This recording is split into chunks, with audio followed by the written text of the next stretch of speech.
Queridos audiolectores y queridas audiolectoras, hoy nos adentramos en las profundidades emocionales y los paisajes salvajes de la mano de Guy de Maupassant con su cuento Amor.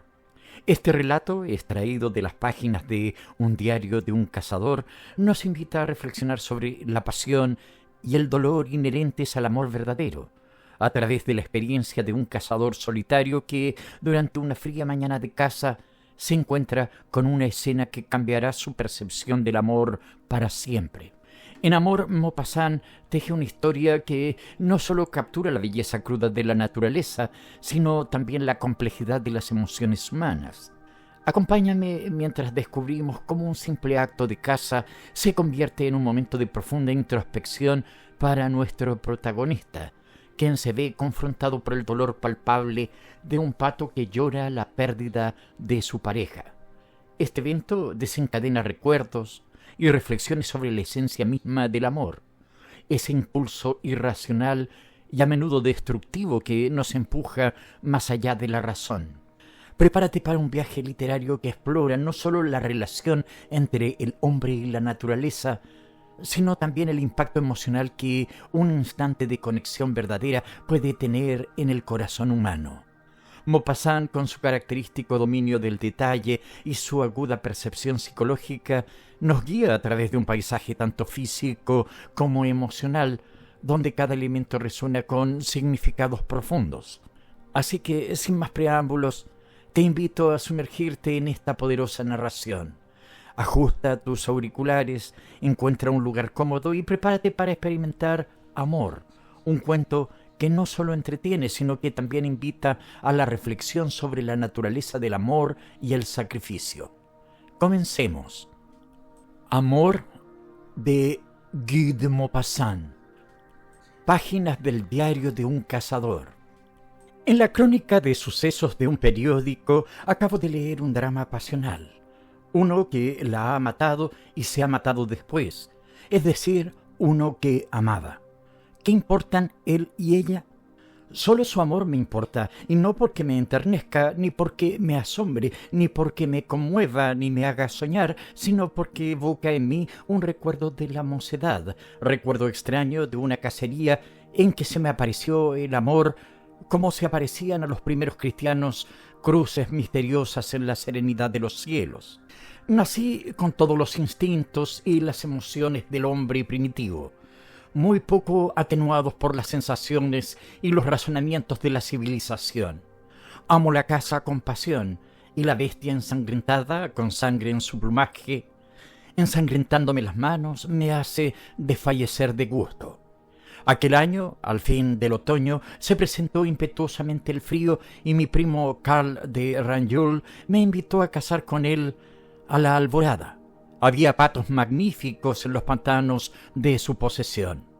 Mi primo, un buen mozo de 40 años, encarnado, con mucha vida en el cuerpo y muchos poles en la cara, semibruto y semicivilizado, de alegre carácter, dotado de ese espíritu galois que tan gradualmente vela las deficiencias del ingenio, vivía en una especie de cortijo con aires de castillo señorial, escondido en un amplio valle. Coronaban las colinas de la derecha y de la izquierda hermosos bosques señoriales, con árboles antiquísimos y poblados de caza excelente. Algunas veces se abatían allí águilas soberbias y esos pájaros errantes que raramente se aventuran en países demasiado poblados para su azorada independencia, encontraban en aquella selva secular asilo seguro, como si reconocieran en ella alguna rama que en otros tiempos los acogiera durante sus excursiones sin rumbo. El valle estaba cubierto de exuberantes pastos regados abundantemente que señalaban con la gradación en el calor el camino del pantano allá a lo lejos, casi en el fondo de la finca. Mi primo lo cuidaba con esmero digno del mejor de los parques, y con razón, pues era aquel pantano la mejor región de caza que he conocido. Entre aquellos innumerables islotillos verdes que le daban vida había arroyuelos estrechos por los que se deslizaban las barcas. Mudas sobre el agua muerta, frotando los juncos, ahuyentaban a los peces y a los pájaros que desaparecían, estos entre las espigas, aquellos entre las raíces de las altas hierbas.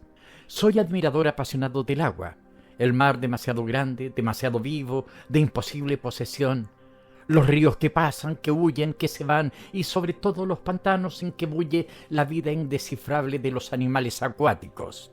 Un pantano es un mundo sobre la tierra, un mundo aparte, con vida propia, con pobladores permanentes y con habitantes de un día, con sus ruidos, con sus voces y singularmente con un característico misterio. Nada que tanto conturbe, que tanto inquiete, que tanto asuste algunas veces. ¿Por qué ese miedo singular que se siente en esas llanuras cubiertas de agua? ¿Será por el rumor vago de las aguas, por los fuegos fatuos, por el silencio profundo que lo envuelve en las noches de calma, por la bruma caprichosa que viste con sudario de muerte a los juncos, por el hervor casi imperceptible de aquel mundo tan dulce, tan fugaz, pero más aterrador a veces que el estruendo de los cañones de los hombres y de las tempestades del cielo? ¿Qué tendrán en común los pantanos de los países del ensueño y esas regiones espantables que ocultan un secreto inescrutable y peligroso? Un misterio profundo, grave, flota sobre aquellas brumas, el misterio mismo de la creación. ¿No fue en el agua sin movimiento y fangosa, en la humedad triste de la tierra, mojada bajo los colores del sol, donde vibró y surgió a la luz el primer germen de vida? Llegué por la noche a casa de mi primo. Hacía un frío que helaba las piedras. Durante la comida en la vasta sala, donde los muebles y las paredes y el techo estaban cubiertos de pájaros disecados, y donde hasta mi primo, con aquella chaqueta de piel de foca, parecía un animal exótico de los países helados, el buen Karl me dijo lo que había preparado para aquella misma noche. Debíamos ponernos en marcha a las 3 de la madrugada, con objeto de llegar a las 4:30 al punto designado para la cacería. Allí nos habían construido una cabaña para abrigarnos de ese viento terrible de la mañana que rasga las carnes como una sierra, la corta como una espada, la hiere como una aguja envenenada, la retuerce como tenazas y la quema como el fuego. Mi primo se frotaba las manos. «Nunca he visto una helada como esta», me decía. Y a las 6 de la tarde teníamos 12 grados bajo cero. Apenas terminada la comida, me eché en la cama y me quedé dormido mirando las llamas que regocijaban la chimenea. A las 3 en punto me despertaron. Me abrigué con una piel de carnero y después de tomar cada uno 2 tazas de café hirviendo y 2 copas de coñac abrasador, nos pusimos en camino acompañados por un guarda y por nuestros perros Plongeon y Pierrot. Al dar los primeros pasos me sentía helado hasta los huesos. Era una de esas noches en que la tierra parece muerta de frío. El aire glacial hace tanto daño que parece palpable. No lo agita soplo alguno. Diríase que está inmóvil, muerde, traspasa, mata los árboles, los insectos, los pajarillos que caen muertos sobre el suelo duro y se endurecen enseguida para el fúnebre abrazo del frío. La luna, en el último cuarto, pálida, parecía también desmayada en el espacio, tan débil que no le quedaban ya fuerzas para marcharse, y se estaba allí arriba inmóvil, paralizada también por el rigor del cielo inclemente. Repartía sobre el mundo luz apagadiza y triste, esa luz amarillenta y mortecina que nos arroja todos los meses al final de su resurrección. Karl y yo íbamos uno al lado del otro, con la espalda encorvada, las manos en los bolsillos y la escopeta debajo del brazo. Nuestro calzado envuelta en lana, a fin de que pudiéramos caminar sin resbalar por la escurridiza tierra helada, no hacía ruido.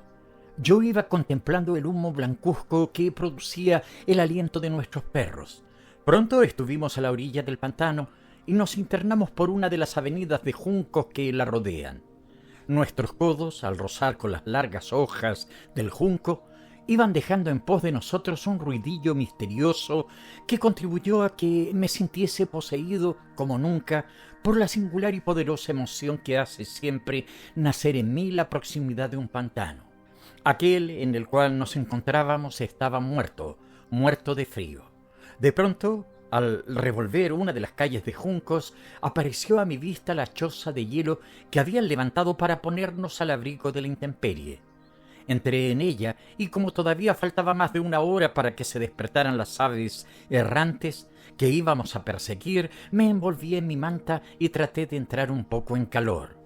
Entonces, echado boca arriba, me puse a mirar a la luna, que, vista a través de las paredes vagamente transparentes de aquella vivienda polar, aparecía ante mis ojos con 4 cuernos.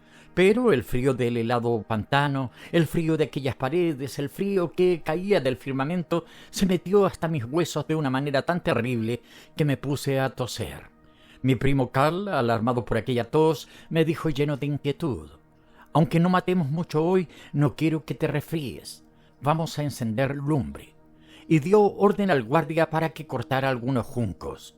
Hicieron un montón de ellos en medio de la choza, que tenía un agujero en el techo para dejar salir el humo, y cuando la llama rojiza empezó a juguetear por las cristalinas paredes, éstas empezaron a fundirse suavemente y muy poco a poco, como si aquellas piedras de hielo echaran a sudar. Carl, que se había quedado fuera, me gritó: «Ven a ver esto». Salí y me quedé absorto de asombro. La choza, en forma de cono, parecía un monstruoso diamante rosa, colocado de pronto sobre el agua helada del pantano, y dentro se veían 2 sombras fantásticas, las de nuestros perros que se estaban calentando.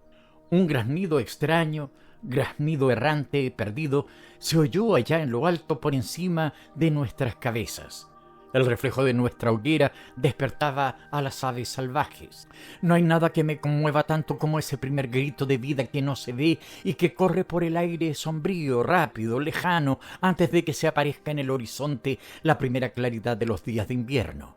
Me parece, a esa hora glacial del alba, que ese grito fugitivo, escondido entre las plumas de un pajarraco, es un suspiro del alma del mundo. «Apaguen la hoguera», decía Carl, «que ya amanece». Y en efecto comenzaba a clarear, y las bandadas de patos formaban amplias manchas de color pronto borradas en el firmamento. Brilló un fogonazo en la oscuridad. Carl acababa de disparar su escopeta. Los perros salieron a la carrera. Entonces, de minuto en minuto, unas veces él, otras yo, nos echábamos la escopeta a la cara en cuanto por encima de los juncos aparecía la sombra de una tribu voladora. Y Pierrot y Plongeon, sin aliento, gozosos, entusiasmados, nos traían uno tras otro patos ensangrentados que, moribundos, nos miraban melancólicamente. Había amanecido un día claro y azul. El sol iba levantándose allá en el fondo del valle. Ya nos disponíamos a marcharnos cuando 2 aves, con el cuello estirado y las alas tendidas, se deslizaron bruscamente por encima de nuestras cabezas. Tiré. Una de ellas cayó a mis pies. Era una cerceta de pechuga plateada. Entonces se oyó un grito en el aire, grito de pájaro que fue un quejido corto, repetido, desgarrador, y el animalito que había salvado la vida empezó a revolotear por encima de nuestras cabezas, mirando a su compañera, que yo tenía muerta entre mis manos. Carl, rodilla en tierra, con la escopeta en la cara, la mirada fija, esperaba a que estuviese a tiro. «¿Has matado a la hembra?», dijo. «El macho no escapará». Y en efecto, no se escapaba. Sin dejar de revolotear por encima de nosotros, lloraba desconsoladamente. No recuerdo gemido alguno de dolor que me haya desgarrado el alma tanto como el reproche lamentable de aquel pobre animal que se perdía en el espacio. De cuando en cuando huía bajo la amenaza de la escopeta y parecía dispuesto a continuar su camino por el espacio. Pero no pudiendo decidirse a ello, pronto volvía en busca de su hembra. «Déjala en el suelo», me dijo Carl. «Verás cómo se acerca». Y así fue. Se acercaba, inconsciente del peligro que corría, loco de amor por la que yo había matado. Carl tiró. Aquello fue como si hubiera cortado el hilo que tenía suspendida al ave. Vi una cosa negra que caía. Oí el ruido que produce al chocar con los juncos y Pierrot me la trajo en la boca. Metí al pato, frío ya, en un mismo zurrón, y aquel mismo día salí para París. Fin.